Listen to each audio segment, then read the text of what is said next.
Bonjour et bienvenue dans un autre épisode de Raconte-moi ça. Aujourd'hui, je vous présente Mario Ayala. Mario Ayala, pour moi, c'est un ami, collègue, même si on ne travaille pas nécessairement vraiment ensemble. Il nous arrive que pour le travail, on doit être en contact selon les départements qu'on travaille. Et bon, ça fait plusieurs années que je le croise et Mario est toujours souriant. Je pense que Mario, je l'ai vu une fois qui avait l'air contrarié pendant toutes ces années. Puis ça fait plus de 30 ans, je pense, qu'on se croise. Disons que Mario, c'est un rayon de soleil. C'est sûr qu'il nous raconte son histoire, sa vie et ses intérêts, puis sa passion, bien sûr. Mais on s'aperçoit pas toujours qu'est-ce que une personne qu'on croise, qu'on pense, pas que je pensais de la connaître, une personne qu'on croise comme ça, qu'on connaît en survol, en superficiel, d'apprendre toutes les choses que cette personne-là peut avoir traversées dans sa vie. C'est fou. Il y a des choses que Mario m'a racontées que j'en avais les larmes aux yeux, là. C'est en écoutant des histoires comme ça qui fait que moi, personnellement, que j'apprécie. Bon, tout le monde a vécu des problèmes, tout le monde a vécu euh, des épreuves dans la vie. Mais disons que des fois, on n'est pas supposé de se comparer, hein, mais d'entendre des histoires comme ça me fait apprécier encore plus ma vie. Parce que vraiment, là, c'est touchant. En tout cas, sans plus tarder, je vous présente ma rencontre avec Mario Ayala.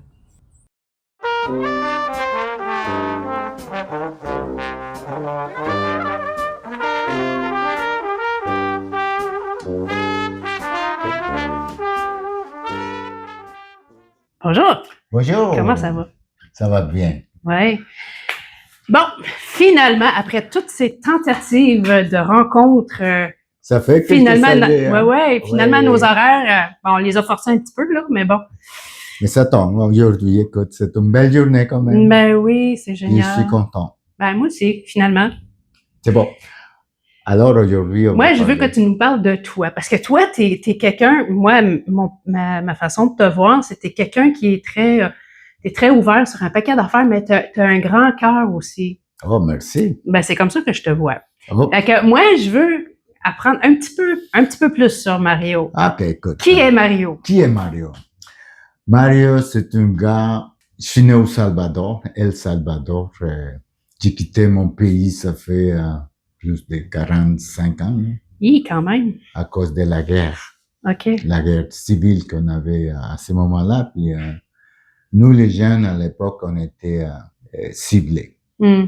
Soit pour être dans la guérilla ou les militaires. Un des deux. Alors, et dans une des deux chambres, c'était comme la mort. Alors, moi, je voulais pas ça. Alors, je pouvais plus vivre dans mon pays.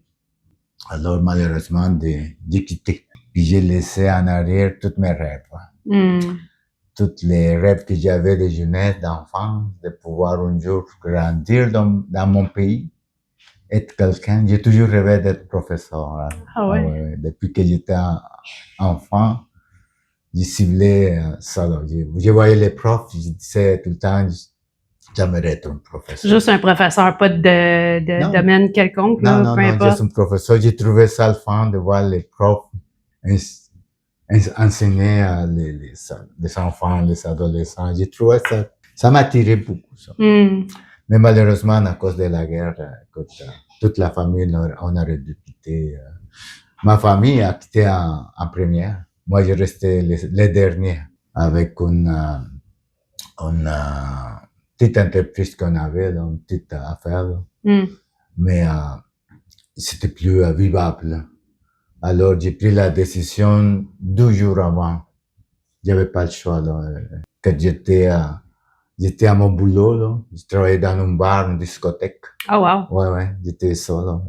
Notre milieu, c'était ça. On avait des discothèques mobiles. Oh. Puis on avait 3 discothèques.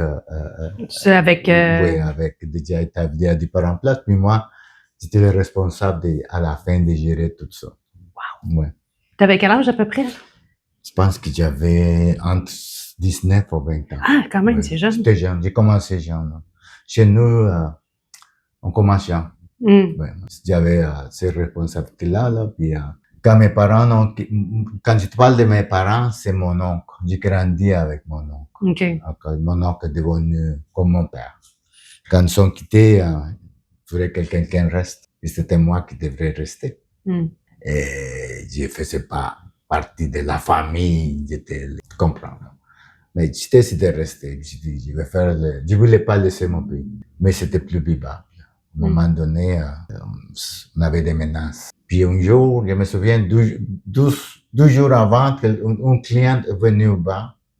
Il m'a dit, écoute, moi je quitte vers les États-Unis. Tu veux venir avec moi? J'ai dit, OK. Wow. Je vais pas. T'as laissé les discothèques comme ça? J'ai appelé mon oncle. J'ai dit, écoute, mon oncle, j'ai pas le choix. Il faut que je m'en aille. Puis je m'en vais dans un jour. Il m'a dit, tu es malade, tu peux pas faire ça. À qui on va laisser tout ça? On avait un DJ qui travaillait avec nous depuis des années, là. Puis, je sais qu'au début, c'était lui qui était ciblé pour qu'il garde tout. Mais le fait que moi, qui j'étais un membre de la famille, ils m'ont laissé ces chances-là, là. Mais, je voyais que ma vie était en danger. Alors, je lui dis, écoute, ça va être X personne qui pourrait s'en occuper. Puis c'est pas questionnable, je quitte parce que sinon, c'est la mort. Alors, j'ai pris la décision 12 jours avant, 12 soirées avant. Puis, le lendemain, on parlait avec l'ami, la personne à qui on devrait quitter, de préparer nos affaires. Préparer nos affaires, c'est un petit sac à dos là, avec 2, 3 pantalons, 2 chemises. Puis j'ai laissé tout en arrière. Wow. Toute une vie. Wow. Toute une vie. Puis, tu dis toute une vie parce qu'on avait réussi quand même à avoir une vie stable. On était dans la classe moyenne dû à la business qu'on avait. On était bien. On n'était pas riche, on n'était pas pauvre. Confortable. On était très confortable. Mais les choses ont changé d'un jour à l'autre. Alors, j'ai quitté. Wow. J'ai quitté avec lui. Je me rappelle qu'il m'a dit, écoute, demain matin à 5 heures, on se rejoint à telle place. Puis, papa. Wow. Puis là, tu t'es ramassé aux États-Unis? Non. Ah, t'es venu ici direct? Non. Ça m'a pris presque 12 ans pour arriver aux États-Unis. OK. Ah oui. C'était une traversée. C'était toute une aventure. Une aventure que je ne m'attendais pas. Parce qu'on est parti par terre. Okay. À partir du Salvador. Wow. Ouais. Puis on a arrivé à la frontière de Guatemala, puis c'est là qu'il faudrait qu'on traverse illégalement parce que il faudrait pas que personne sache qu'on quitte le pays. Parce qu'il était militarisé aussi. Les gens pouvaient pas laisser le pays. Alors les gars, ils connaissaient déjà les chemins apparemment, là. Puis on devait traverser la première rivière qui divise le Salvador et le Guatemala. C'est là que ça a commencé l'aventure, pour vrai, parce que je m'en allais à quelque chose que je connaissais pas, je savais pas, je m'attendais pas. Mais mon but, c'était d'arriver. Puis je me souviens qu'on arrive à la rivière, puis la première chose qu'on devrait, c'est enlever tous les vêtements, poils, puis les mettre dans un sac noir, puis traverser la rivière. C'est une rivière, écoute, très profonde, large, puis les courants. Hey, quand même, c'est... Ouais. Pour traverser à l'autre côté, il faudrait qu'on s'en aille loin pour arriver au point qu'on devrait aller, là. C'est là que ça a commencé l'aventure, puis la peur, parce que les gens du secteur disaient que beaucoup de gens se noyaient dans ces eaux-là. Ça, le courant, il était fort, j'imagine? Oui, très fort, très fort. Wow. Puis on a traversé la rivière. Puis à l'autre côté, il faudrait qu'on s'habille tout de suite. Puis je pensais pas qu'on avait un Indiana Jones dans Fearless. Si moi j'aurais su tout ça, peut-être je l'aurais pas fait. Mais j'étais déterminé. Mais je voulais plus. Quand j'ai quitté mon pays, c'était pour plus jamais retourner. Wow. Ouais, quand même, c'est tout un deuil, hein? Oui, c'était plus vivable. Là. Mais tu regrettes pas? Non. Non, non, non. Je te racontais pourquoi, parce que, écoute, une fois à l'autre côté de la rivière, on commence à s'habiller, puis à courir, parce que c'était de nuit. On courait, j'ai dit, où est-ce qu'on s'en va? Il m'a dit, suis-moi, puis on courait dans la nuit, dans la forêt, puis jusqu'au point qu'on arrive à un petit chemin, là, puis il m'a dit, ici, quelqu'un va nous donner un livre. Ouais. Ah ouais, il était préparé comme ça? Bah oui, non, la personne qui va passer pourrait nous donner un livre. Wow. Je ne connaissais pas personne. C'est un risque. Alors, c'est vrai, il y a un monsieur qui arrive dans une pick-up. Il nous a donné un livre jusqu'au premier petit village qu'on a trouvé. Puis par la suite, il m'a dit, on va s'en aller pour toute la ligne du train.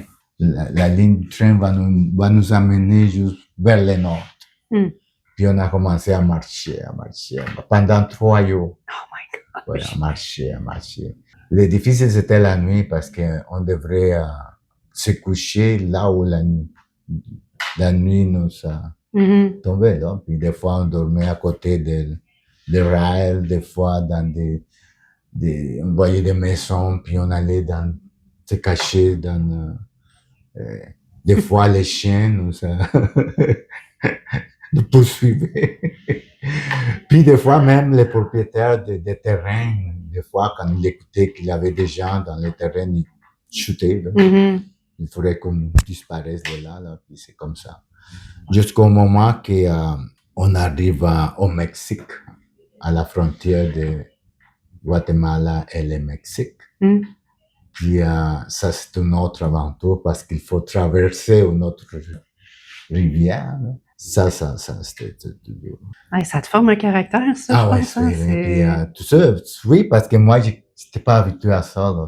Pour moi, c'était une aventure, j'avais peur, mais en même temps, j'étais déterminé. Je voulais arriver, je voulais plus retourner en arrière parce que... non. Puis on est arrivé au Mexique. Mais tout en rentrant au Mexique, l'immigration mexicaine nous a attrapés. Ouais. Nous ont attrapés. C'est des petites migrations qui sont sur les chemins. Puis nous ont pris tout l'argent qu'on avait. Ils nous ont pris tous les vêtements. Puis ils nous ont dénudés. Ils nous ont dénudés. Ils se moquaient de nous. Ils nous arrosaient de l'eau. Ah ouais. Au moins, c'était juste de l'eau. C'est plate, mais au moins, c'était juste de l'eau. Écoute, Maureen, il y a des choses qu'on ne peut pas dire. Wow. Ah, c'est fou. Il y a plein de choses que, pas juste à moi, à plusieurs de gens comme moi qu'on a traversé de même, il y a plein de choses qu'on garde. Ouais, t'as pas le choix, sinon on peut pas tout raconter. On raconte qu'est-ce qu'on peut raconter parce que ça te laisse beaucoup de souvenirs horribles. Puis cette scène-là, surtout là, je me rappelle tout le temps. Comment ils se sont moqués de nous, riaient, nous sommes tout enlevés. Se moquaient de nous. Nous. Tu sais, c'est la pire chose pour un gars, se faire humilier de cette façon-là. Puis après ça, ils nous ont donné nos affaires, mais nos affaires, c'est quoi? Paire de jeans, puis une chemise. Sans rien. Puis nous sommes... Mais le pire, c'est que plus en avant, il y avait une autre migration qui attendait. Oui, parce qu'il y en a plusieurs dans le secteur. Puis comme ça, on devrait évader. Pour évader une petite migration, on devrait faire des tours, aïe. Dans la forêt, tout ça. Moi, le pire, c'était la nuit, parce que j'avais peur des animaux. C'est des places qu'il y a des serpents, des coyotes. Puis on ne sait pas.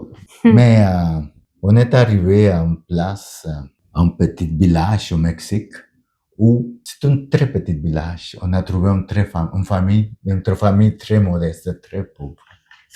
Vivait dans une petite, c'est pas une maison, c'est quelque chose fait de genre juste une cabane. Oui. Mais c'est toute une famille. Ils nous ont accueillis, ils ne nous connaissaient pas, mais ils nous ont reçus. C'était ma première expérience au Mexique avec la nourriture parce que la vieille madame, je me souviens, elle avait préparé quelque chose à manger pour nous. Puis on avait tellement faim que quand j'ai goûté ça, j'ai failli mourir. Parce que c'était piquant, comme l'enfer. Et vous autres, vous mangez pas épicé comme ça? Ces choses-là, là, écoute, au point que j'ai pleuré parce que je pouvais pas manger. J'avais faim. Puis je voyais les petits enfants, là, Qui connais mangeaient. les tortillas, les petites tortillas, tu connais ça, là? Ouais. Ils les roulaient comme un taco, avec un piment fort à l'intérieur, les roulaient, manger. Puis moi, j'étais même pas capable de goûter la sauce. Mais c'est comme ça au Mexique, hein, les gens que... Alors, eux, ils nous ont gardé une semaine. On dormait dans les pâtures. Puis ils nous ont trouvé un emploi parce que les maris de la madame faisaient travailler dans la construction là-bas. La construction, c'est très, très, très pauvre là-bas. Puis ils nous ont trouvé un emploi pour aller transporter les séments dans le dos pour l'amener dans une maison qu'ils sont en train de construire. Écoute, j'avais jamais travaillé dans ma vie comme ça, là. J'étais un petit prince chez moi, là. Écoute, j'ai travaillé ce jour-là, là, puis là, j'ai passé 3 jours malade avec la fièvre, toutes sortes de affaires. Mais finalement, on a fini la semaine, on a réussi à avoir quelques sous, puis on a continué le voyage vers le nord. On est arrivé à une autre place de Mexique qui s'appelle Morelos. C'est un état. C'est comme un état de Mexique. Puis là, la personne avec qui j'ai voyagé avait une sœur qui habitait là. Et elle avait quitté, ça fait des années, à cause de la politique aussi. Puis elle s'avait établie au Mexique comme réfugiée, était déjà là. Elle vivait déjà là. Alors, ils nous ont accueillis pour une période de temps. C'était clair. Pour une période de temps pour pouvoir continuer le nord. Puis c'est là, j'ai arrivé là, c'est une grande maison, loin dans un petit village. Puis j'ai travaillé avec eux. J'ai nettoyé toute la maison pour eux, pour essayer de me laisser rester, mais malheureusement, non, le temps m'a passé parce que j'avais pas les moyens de ramasser l'argent pour continuer. On n'avait plus d'argent. Ils nous sont tout volés. Tout pris, ouais. Tout pris. Alors, j'ai fait des petites jobs là-bas, là, mais juste pour compenser les toits qu'ils m'ont donnés. Je ne pouvais pas ramasser rien. Là. J'ai passé presque 3 mois avec eux. Puis, je pourrais te dire que moi, j'étais pas croyante à 100% à l'époque. Je croyais à ma façon. Mais je vois qu'il y a quelqu'un qui m'a gardé tout le temps parce que, écoute, j'ai découvert 3 mois plus tard que là où j'étais, c'était un gang de voleurs. La grosse maison que tu parlais, là? Aïe, aïe! Puis moi, je savais pas ça. Oh my God! Je voyais qu'il y avait beaucoup de gars qui allaient la nuit, puis mais couchaient pas, là. Pour moi, j'étais naïf. J'étais un jeune naïf. Chez nous, on était des étudiants, la maison, la famille. On voyait pas ces choses-là. Puis, après un bon bout, là, je me suis rendu compte, puis eux se sont rendus compte que je me suis rendu compte, c'était un gang de voleurs d'auto, puis trafic de drogue. Quand ils ont découvert ça, là, tout de suite, ils m'ont dit, écoute, tu peux plus rester ici. Alors, j'étais. L'aventure continue. L'aventure continue, mais cette fois-là, les gars qui venaient avec moi, c'était les frères à la fille. Il m'a dit, moi, je continue pas. C'est fini l'aventure ici, je reste ici. Mais tu m'avais promis il m'a dit, oui, mais je continue pas. Ça va être toute seule, toi. Mais où aller, comment aller, je savais pas. Mais par chance, Maureen, je sais pas, j'ai toujours eu une bonne relation avec les gens. Partout où je vais, où je suis. Je sais pas, ça a toujours été de même. Il y avait une famille qui habitait en face à la maison, qui avait une boulangerie. Puis, de temps en temps, j'allais les aider parce que c'était des personnes âgées. Puis, quand ils ont su que moi, je m'en allais, ils me voyaient parce qu'ils m'ont regardé m'en aller, puis j'ai pleuré parce que je savais pas où est-ce qu'ils allaient. Ils m'ont demandé qu'est-ce qui arrivait. J'ai dit, ça vient de m'arriver ça. Et il m'a dit, non, tu vas rester avec nous en attendant qu'on puisse contacter ta famille. Puis tu vas nous aider, tu vas travailler avec nous. Oh, wow. C'est un couple de personnes âgées là, qui avaient une petite boulangerie du coin. Non? Puis j'ai resté avec eux pendant 3 mois. 3 mois, puis le monsieur avait une fille de mon âge. Oh! Puis je pense que lui, il voulait... Que tu... Oui, je pense que oui. Moi, j'étais pas là-dessus. Là. Ouais, t'étais ailleurs. Non, mon but, c'était d'arriver là où ma famille se trouvait. Moi, je regardais pas d'autres. Puis, à un moment donné, ils me l'ont dit qu'ils voulaient que je reste, que j'habite avec eux, puis je reste avec eux. Puis que c'est moi qui va prendre le dessus, la relève, ouais. Ça, puis, j'étais clair, non? Moi, je suis pas un type de personne de même. Non? Je dis non. Mais quand même, c'est beau qu'il ait pensé comme ça. Pour penser ça de toi, il fallait vraiment que tu sois apprécié. Oui, ils m'ont apprécié. À un moment donné, il me disait qu'il me considérait comme son fils. Oh, en même temps, j'étais touché pour ça, là, mais je savais que c'était pas ma destinée, ça. C'est pas ça que j'ai voulu. Mais eux, ils m'ont aidé beaucoup. Puis le fait de passer un bon temps au Mexique, j'ai appris l'accent mexicain. OK. Oui, l'accent mexicain est devenu part de moi. Alors, ils m'ont aidé parce qu'ils sont allés dans les petits villages, ils connaissaient la maison de ville, une vieille maison de ville.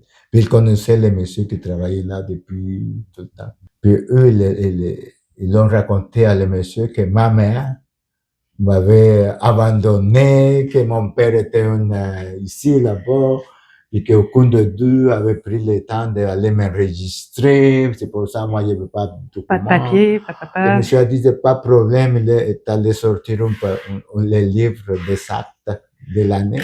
Il m'a inscrit. Puis ils m'ont donné le document. Wow. Alors, je suis devenu mexicain. Puis avec ça, là, écoute, ils m'ont tout aidé à sortir mes documents. Puis avec ça, j'ai pris l'autobus pour m'en aller vers Tijuana. Voyage de 400 jours. À partir de là où j'étais. J'ai arrivé à Tijuana. À Tijuana, c'était un autre, parce que il n'y avait pas assez d'argent non plus. Il faudrait que je ramasse encore de l'argent. Puis j'avais...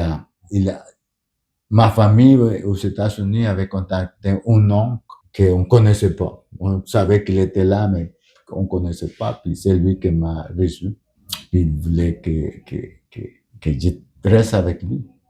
Non, mon oncle n'était pas là, il était aux États-Unis. Là, c'était un contact au Tijuana. C'était un contact qui m'a reçu.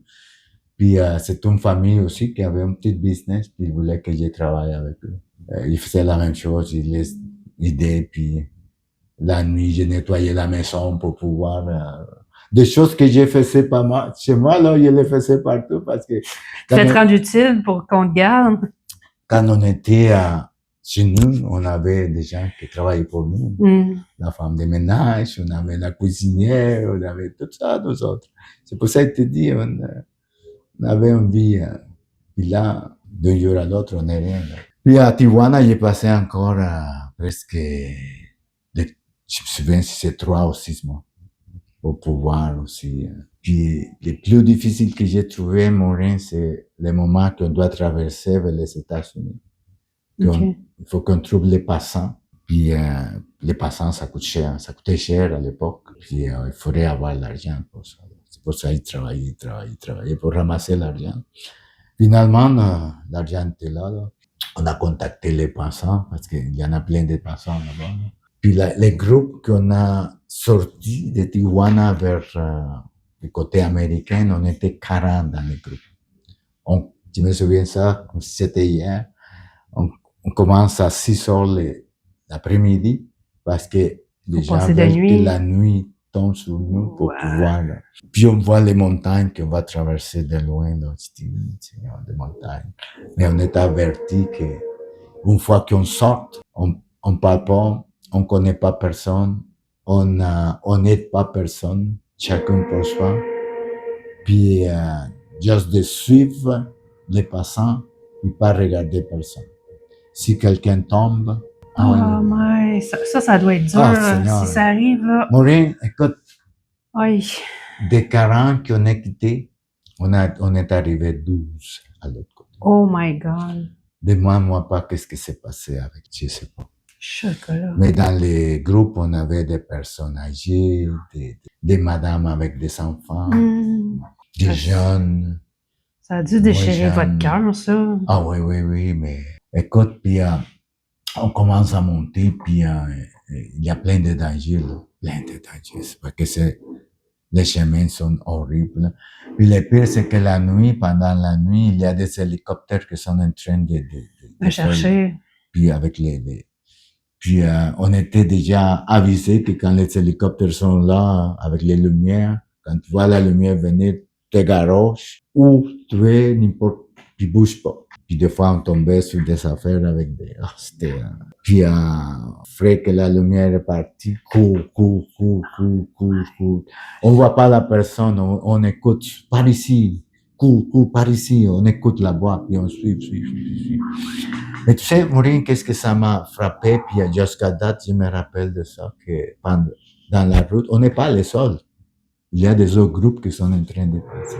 On trouvait des gens assis, déjà partis, des gens qui attendaient que l'immigration les attrape, des gens qui demandaient, s'il vous plaît, aide-moi, je suis plus capable, aide-moi.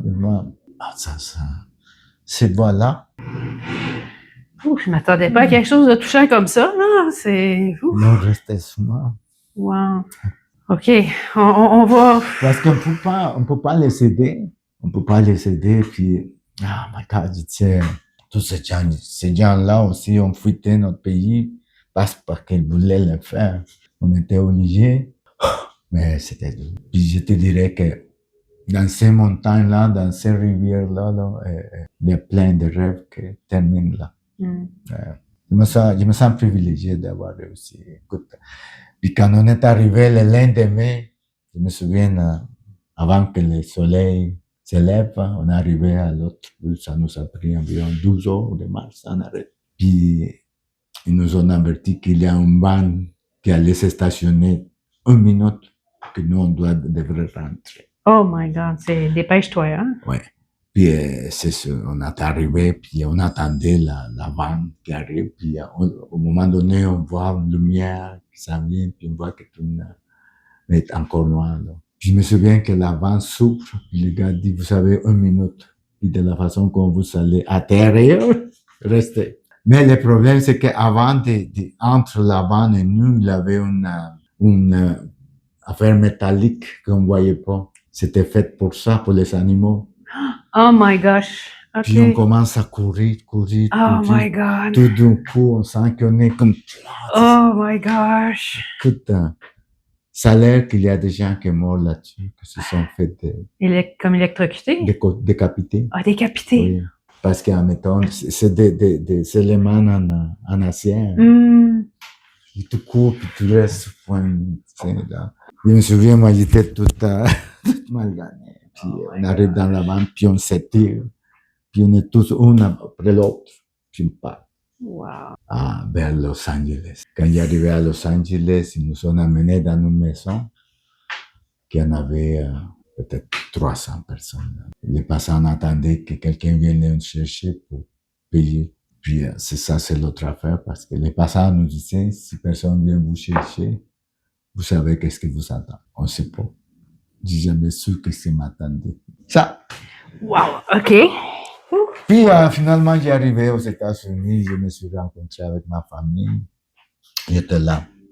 On habitait à New Jersey.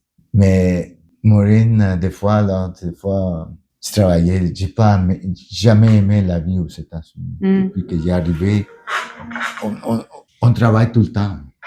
Écoute, ma famille qui était déjà établie, ma tante avait arrivé 12 ans avant, on avait loué une grosse maison, on était tous ensemble, mais il y avait la misère à me connecter en deux. De voir qu'on était une famille unie, mais là-bas, on se voyait presque jamais parce que tout le monde travaillait 2 ou 3 jobs pour pouvoir arriver. Puis, j'ai dit non. Puis le problème, c'est que j'étais jeune, j'ai commencé à fréquenter des amis à New York. Puis c'était pas une bonne idée, c'était pas une bonne chose. Alors à un moment donné, j'ai dit non, c'est pas pour ça que je suis laissé mon pays. Je parlais à ma famille, j'ai dit écoute, moi je suis marié. Il m'a dit t'en vas où? Je dis, je m'en vais vers Canada. Ça faisait une semaine, non, ça faisait un mois que Canada avait ouvert les portes pour les Salvadoriens à cause de la guerre civile. Puis les portes étaient ouvertes pour nous. Puis il y avait des amis qui passaient par New York, qui savaient qu'on était là, ils venaient nous voir avant de continuer la traversée. Puis un des gars qui avait travaillé à la discothèque m'a dit, viens avec moi. Puis je dis, écoute, je vais aller à ma famille. Une semaine avant, puis wow. Je suis venu ici. J'ai pris l'autobus à New York, à la 42 rue. Puis j'ai pris l'autobus vers Canada sans savoir où est-ce que je m'en allais.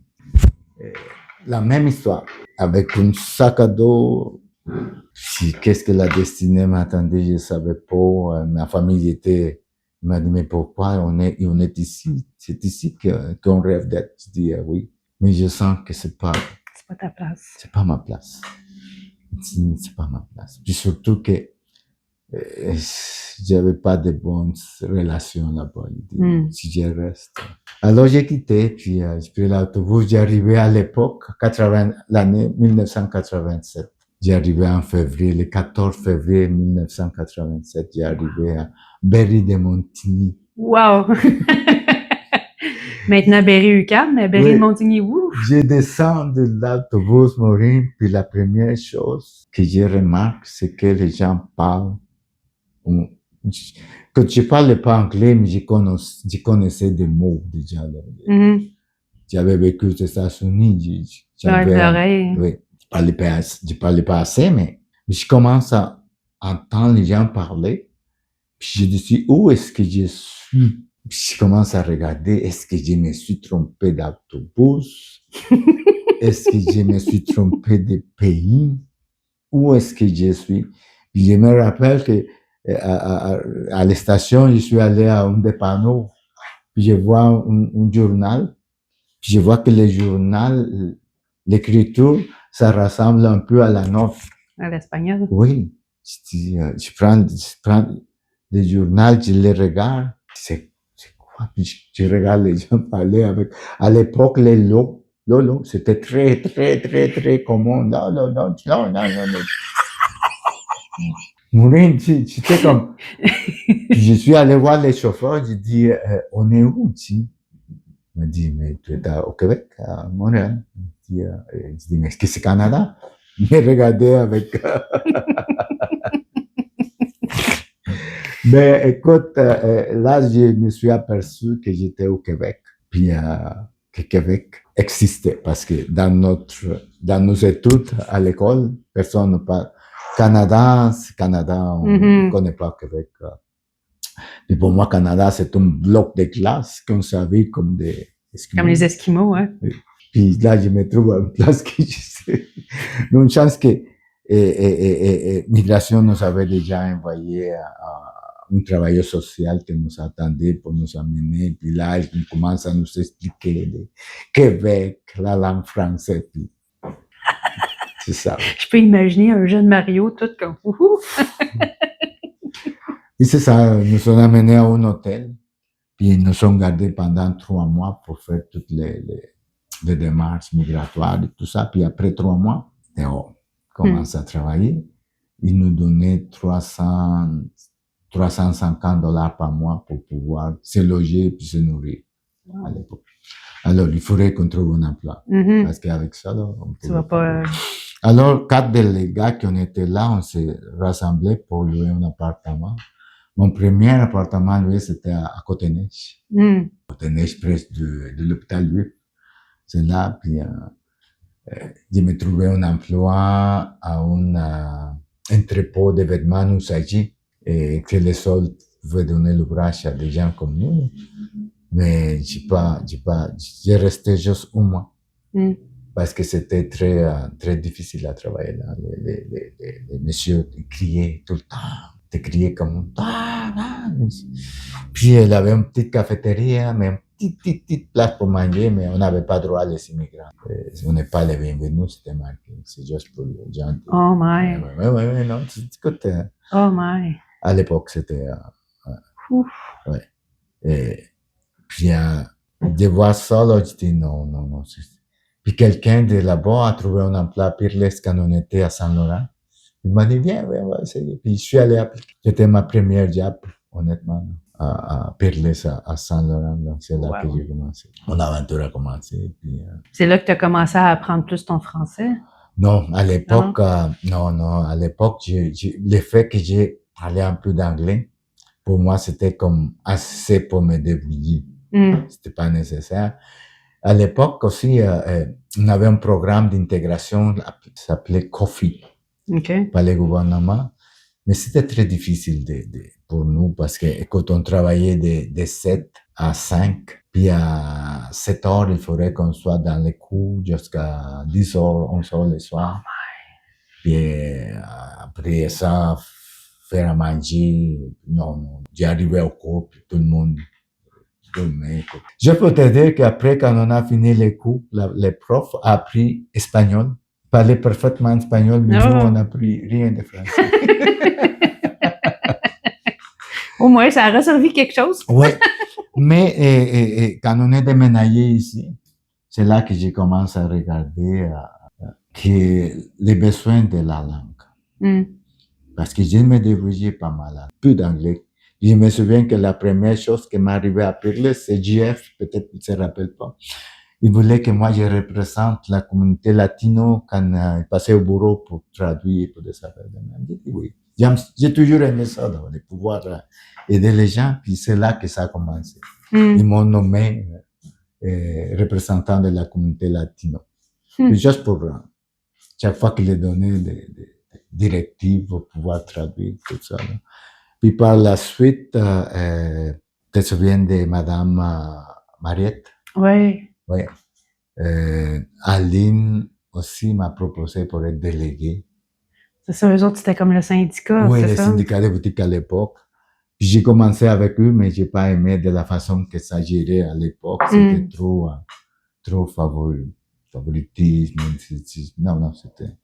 Puis j'étais toujours trop revendicateur. J'aimais pas ces choses-là. J'étais pas d'accord. Je disais, Aline, non, j'aime pas ça. Chaque fois qu'on allait au bureau du syndicat, la porte était barrée. C'est toujours notre faute, tout ça. Donc, je dis non. Mais par la suite, je suis devenu délégué pour. Puis on a eu les contrats de service avec Teamster. Puis c'est Teamster qui nous a donné la formation. Puis je suis devenu délégué. Ça fait combien de temps là, que tu es délégué? Écoute, environ. Ça fait longtemps? Oui, ça fait longtemps. Ça fait longtemps. Je me rappelle même pas là.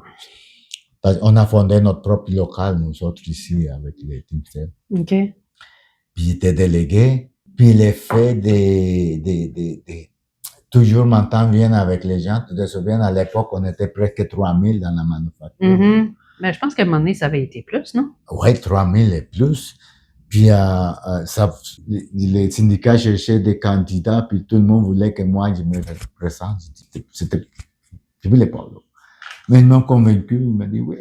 Puis je me souviens qu'on est allé en élection, puis c'est moi qui ai passé avec 90% de votes. Wow! Ouais, j'étais comme wow.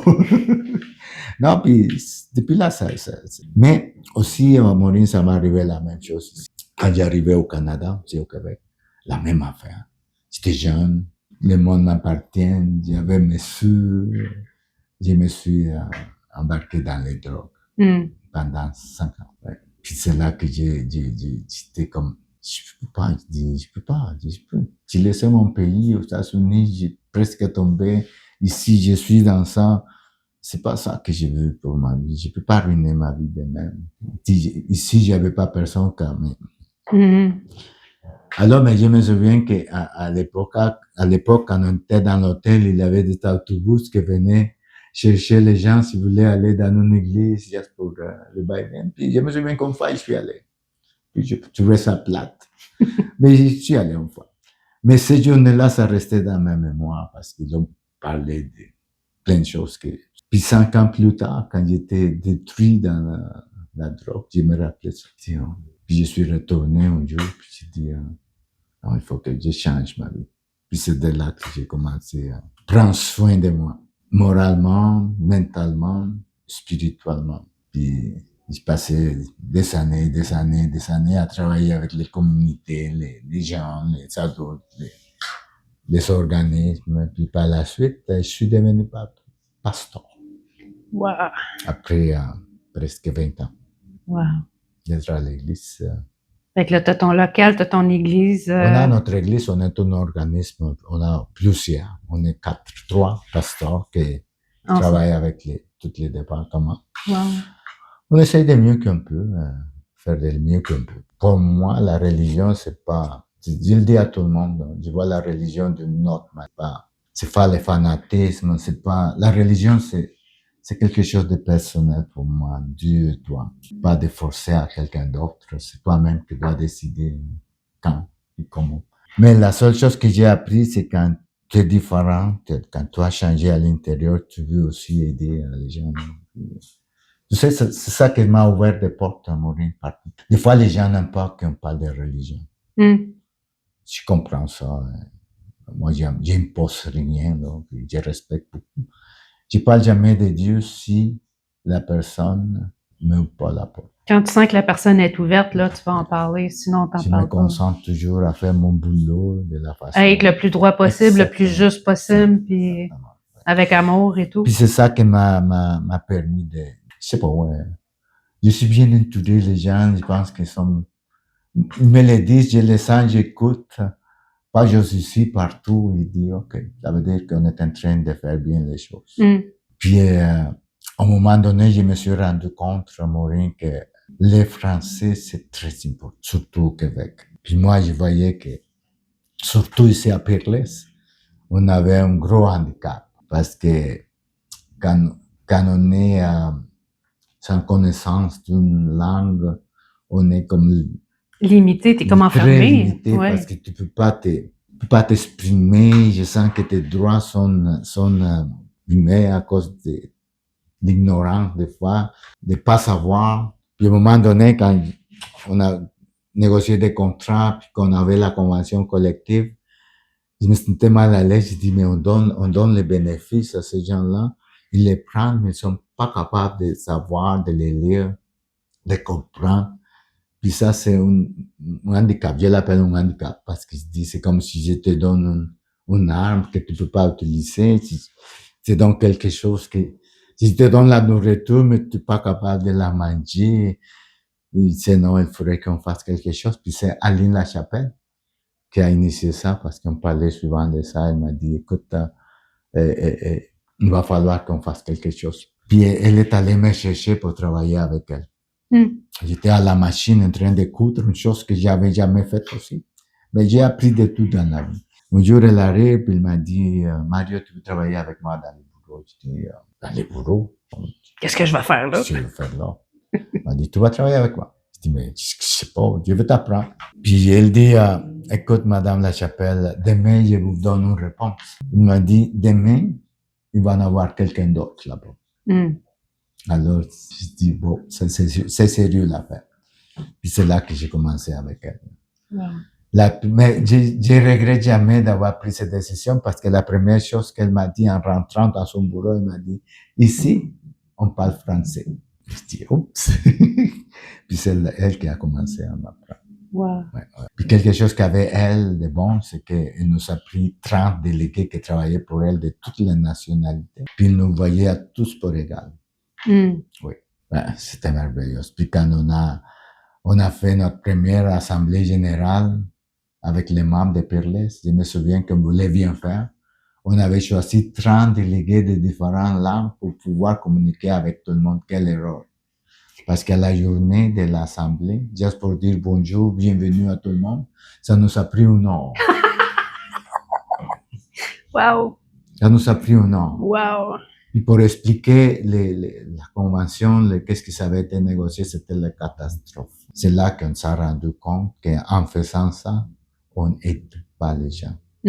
Toutefois, des fois, moi, là maintenant, je suis contre certains accommodements parce que nous accommoder en nous comme immigrants, ça nous met dans un état on devient trop confortable. Quelqu'un va le faire pour moi. Et ça nous accommode trop. Il faut nous forcer. Puis c'est là que l'initiative est venue d'avoir une langue en commun. Puis Aline a dit, ça va être le français. Puis il disait tout le temps, ici c'est Québec tabarnak. Puis c'est le français qui prête à vendre. Au Québec, ça. Au Québec, le Québec c'est le français. Je l'écoute tout le temps. Puis on a commencé les cours de français en usine, après les heures de travail. Wow. On ne pensait pas que ça allait marcher. Ça fait longtemps que ça fonctionne. Oui, hein? écoute, c'est elle qui avait initié ça, là. Ça fait plus de 20 ans. Wow. Puis ça marchait.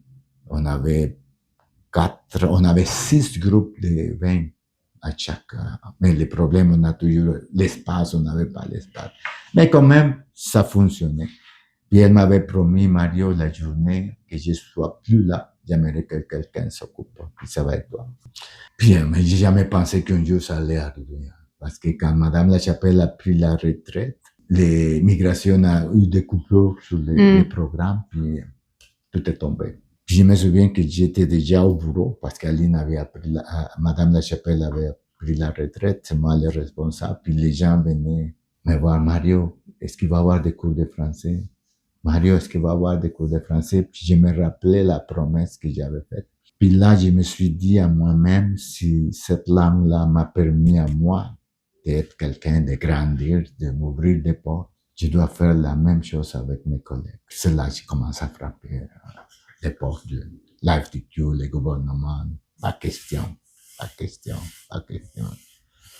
Mais j'insistais, puis l'IFTQ m'a aidé beaucoup. C'est là qu'on a commencé les cours que moi j'avais initiés. Puis ça a tellement bien fonctionné que, écoute, là maintenant on est devenu un exemple. Pirles est devenu un exemple en francisation, en intégration.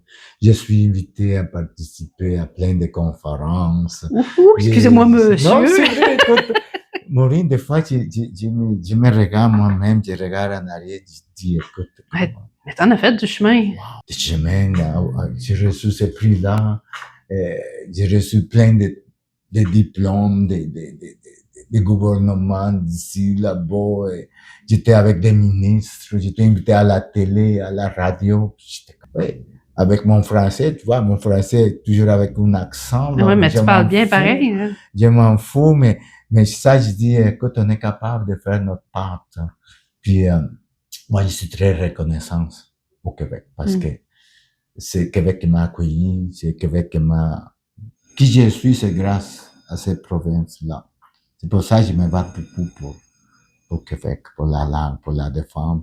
Québec fait partie de moi maintenant. Tu sais que maintenant, même quand on va chez moi, ma femme et moi, on veut revenir. Ah oui. On peut pas rester plus de 2 semaines. Wow. Parce que là, on se trouve qu'on est plus là, mais on est comme, si malheureusement, c'est les effets de l'immigration. Mais on s'identifie plus comme Québécois, nous autres. Cool. Puis là, mais l'effet de travailler dans les syndicats, pasteur dans une église, je combine les deux affaires pour aider ça allait plus loin, pas juste une convention collective. J'organise des voyages humanitaires à chaque année. Wow. On visite des orphanatoires. Orphanatoires, les enfants qui sont oubliés. Les orphelins. Les orphelins. OK. Les personnes âgées qui sont oubliées chez nous. Oh, wow. On ramasse l'argent pendant les années avec ma femme.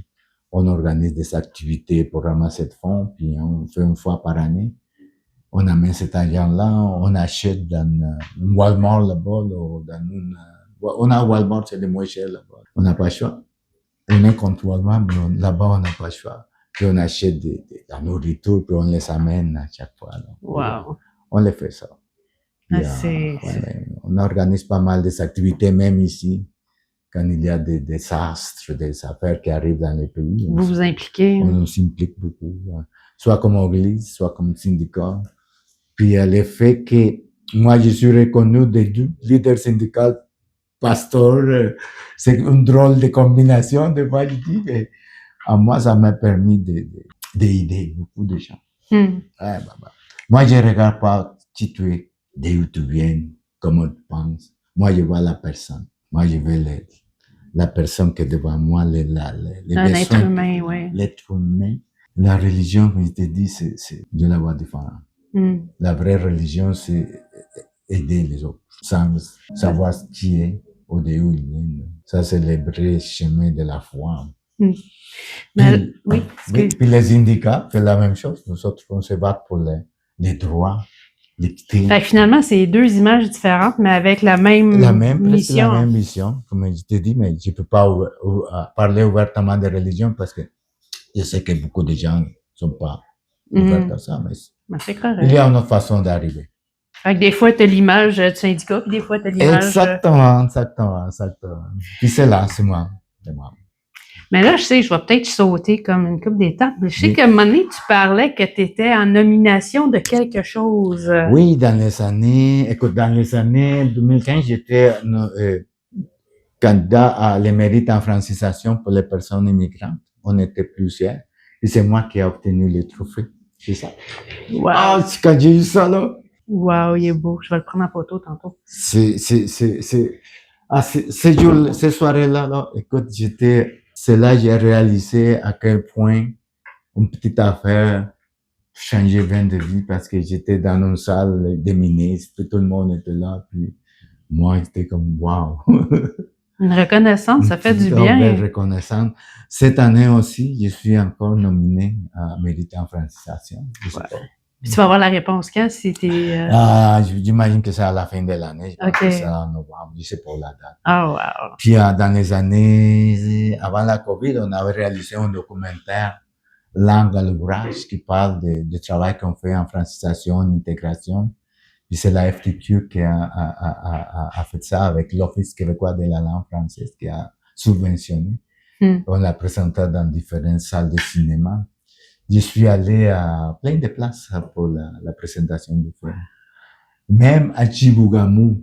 L'histoire de Chibougamau, laisse-moi te raconter, là, je savais pas où est-ce que c'est Chibougamau. Je me rappelle que ce matin-là, j'étais à ma femme, écoute, je vais arriver un peu tard ce soir, là, je m'en vais à Chibougamau.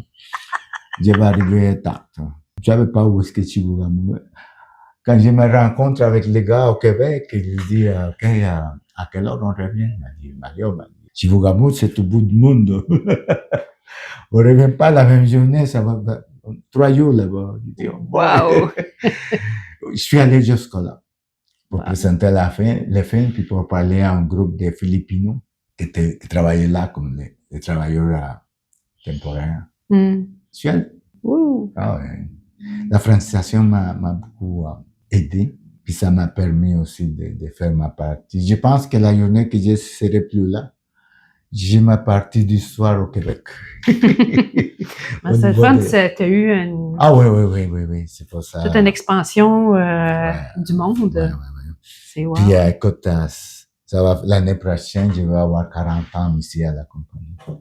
40 ans. 40 ans, même place. Écoute, je vois ça, là, puis je dis, ma vie est ici. Mon Dieu, fait que tu as commencé avant moi ici. Oui. Ça fait combien de temps? Moi, ça fait 38. OK. 2 ans avant, j'étais là. Puis, tu vois, j'ai jamais pensé. Jamais pensé quand j'arrivais là. Puis, des fois, Maureen, je suis au lit, je pense, des fois, je pleure. Je pleure de joie. De gratitude. De gratitude. De pouvoir avoir accompli tout ce que j'ai eu jusqu'à maintenant. Puis, c'est ici que j'ai réalisé tout ça. Wow. C'est pour ça que je suis très reconnaissant à la compagnie aussi. Perles, ça fait partie de mon histoire. Mon syndicat m'a beaucoup aidé. Puis, beaucoup de gens qu'on a connus. Puis, comme un mot pour la conclusion, mettons, t'aurais-tu une suggestion, une pensée, un mot d'encouragement pour l'inspiration? C'est quoi ton inspiration du moment? Mon inspiration, c'est que, écoute, des fois, on laisse en arrière. La vie peut changer d'un moment à l'autre. Des fois, nous autres, les immigrants, je te parle de nous, j'y arrivais comme réfugié ici. On laisse en arrière beaucoup de rêves, beaucoup de notre oubli. Ça, on laisse une culture, on laisse une croyance, on laisse qui nous sommes pour arriver en place. Des fois, pas par choix. Je pense que la plupart des gens, si on pourrait naître puis mourir chez nous, là, c'est l'idéal, mais des fois, on est poussé. Je dirais à toutes les gens qui, comme moi, un jour, ils ont laissé tout en arrière de pas se décourager. Des fois, une porte se ferme, mais il y a une autre qui s'ouvre devant toi. Mais c'est déjà savoir en profiter. Parce que moi, j'étais 3 fois confronté à ces réalités-là, parce que j'arrivais à des points où je pouvais moi-même détruire les rêves que j'étais en train de construire à cause de mauvaises décisions. Parce que changer de pays, ça va pas changer complètement des autres choses. Donc, faut savoir s'adapter à la nouvelle terre, s'intégrer. L'intégration fait partie Moi, je sens que je me suis intégré. Je suis salvadorien, je le sens, je suis salvadorien. C'est tes racines, c'est quand même tes racines. Mais j'ai fait aussi, je sais que je suis au Québec aussi. Écoute, je peux pas vivre ici en pensant que je suis là, non. Ça aide pas ça. À un moment donné, il faut faire la différence. On est ici, on s'intègre. Puis on apporte à la communauté. Puis on enrichit. Je sens que la combinaison des deux, ça enrichit. Mais en tout cas, laisse-moi dire que pour côté langue française, je pense que tu es quelqu'un qui va même se battre un petit peu plus fort de qu'est-ce que je connais chez certains Québécois. Ah oui, je suis battu. C'est fou. Oui. C'est fou. Écoute, parce que Maureen, je me suis battu contre des ministres. Je me suis battu contre des journalistes. Je suis allé me battre à dénoncer publiquement les coupures en francisation. Et j'ai dénoncé tout ce que c'est contre la langue. Je l'ai défendu comme si moi, je suis un Québécois. Tu nous as vraiment adoptés. Net ici. On t'a adopté, mais tu nous as adoptés aussi. Oui. Puis, tu sais qu'est-ce que ça m'a découragé au début, qu'il y avait des Québécois qui m'appuyaient pas, parce qu'ils me disaient, à un moment donné, quelqu'un m'a dit, mais qu'est-ce que tu fais là? Apprends tes gens à parler français, anglais, parce que l'anglais, c'est la langue du commerce, du futur. Je dis non. C'est toi qui devais faire qu'est-ce que je suis en train de faire. Puis moi, je suis là. Je suis comme ça. Tu vois, à mon bureau, tout passe en français. C'est vrai. Tu parles anglais, mais toute personne qui rentre à mon bureau doit parler français. Je tiens ça. Un vrai chevalier de la langue française. Ah oui. Merci, Mario. Plaisir. Puis, merci. Merci à toi. Merci à toi de m'avoir accueilli dans ta salle de conférence. Merci.